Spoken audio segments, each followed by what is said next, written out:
vocês, a Gabriela está aqui, nós estamos aqui também no José Schione, como liderança da bancada. A gente quer ouvir para vocês, a gente quer ouvir, não é tentar a explicação, vamos falar a realidade do que está acontecendo, dos fatos que aconteceu lá atrás, dos fatos que aconteceu agora atualmente, para vocês terem noção do que está acontecendo, porque às vezes a própria, da forma que se coloca para a sociedade, às vezes não fica bem explícito. Então a gente quer deixar bem claro de que forma aconteceu lá atrás e de que forma está acontecendo aqui agora, tá bom? Então a gente abre, se a Gabriela quiser falar, ou mais direto as perguntas das pessoas. Quer falar, Gabriela? Boa noite, agradecer a vocês que vieram aqui. Eu vou fazer um relato rápido assim, da cronologia dos fatos, até para que algumas pessoas que não acompanharam na época a polêmica da reprodução da Fundarte mais ou menos se situem, e aí a gente abre para a pergunta, tá? Eu fiz um relatório com denúncias que levavam a indícios de irregularidades gritantes na gestão da Fundarte. Em 2011, eu participei como conselheira de cultura em 2009 e 2010. Essa denúncia, esse relatório que criou uma denúncia, foi protocolado no Ministério Público aqui em Araraquara em junho de 2011. E depois que eu fiz a denúncia, foi um caso que teve muita repercussão, né?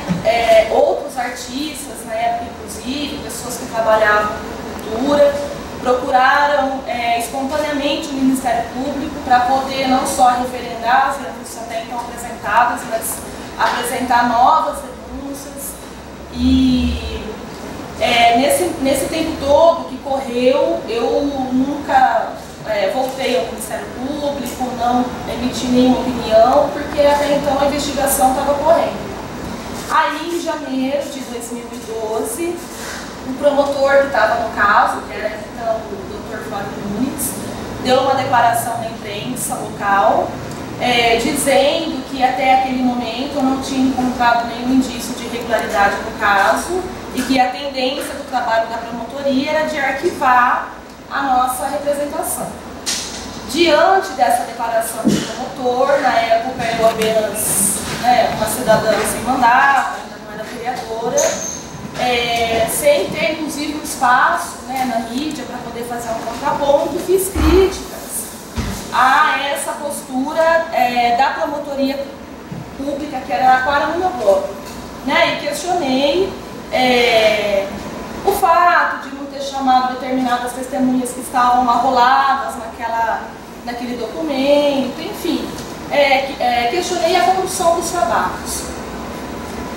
O promotor teve conhecimento dessa crítica que eu fiz no blog, se sentiu ofendido e saiu do caso, deu declaração na imprensa, inclusive, que estava saindo do caso para me processar por calúnia e difamação, porque ele sentiu a sua honra ofendida.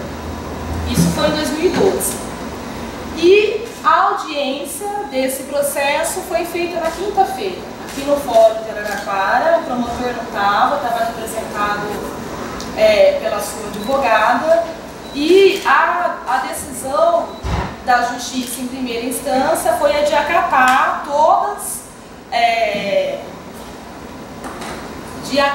toda essa denúncia feita pelo promotor contra mim. A Justiça em primeira instância entendeu que elas procediam e decidiu a pena que está na sentença ali é de uma multa de 15 salários mínimos e de prisão em regime aberto por 10 meses, acho que é entre 10 e 11 meses, se eu não me engano.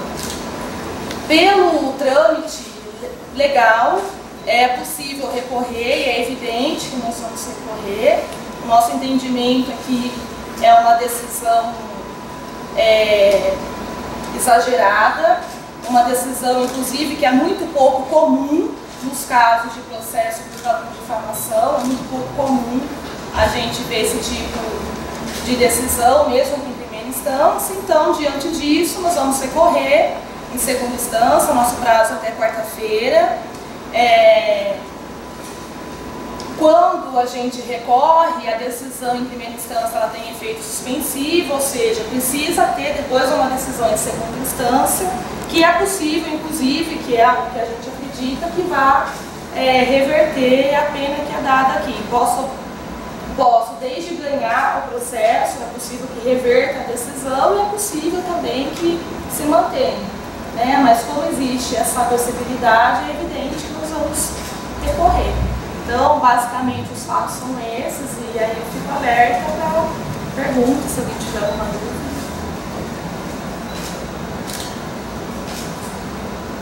Como que está o caso da denúncia contra a Fundarte?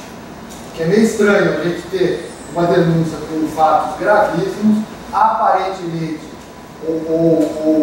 documentação que foi levantada, inclusive de artistas que foram à imprensa se posicionar, dizendo que realmente não tinham recebido aqueles valores altos. Quem denunciou acaba recebendo uma punição da justiça e a denúncia em si, ninguém sabe de nada. Você sabe em que pé está essa situação? Você foi julgado antes do julgamento da justiça fez e Desde a moral da pedra antiga. Isso que a Gabriela falou, eu estive hoje no Ministério Público até para acompanhar outras representações que a gente fez, que é o caso das câmeras de monitoramento, que você criar. Conversei também com o Dr. Raul sobre o caso da Fundarte. A informação que eu tenho é que o Ministério Público pediu já há alguns meses, me parece que logo no início desse ano, fez o pedido da quebra do sigilo bancário da Fundação.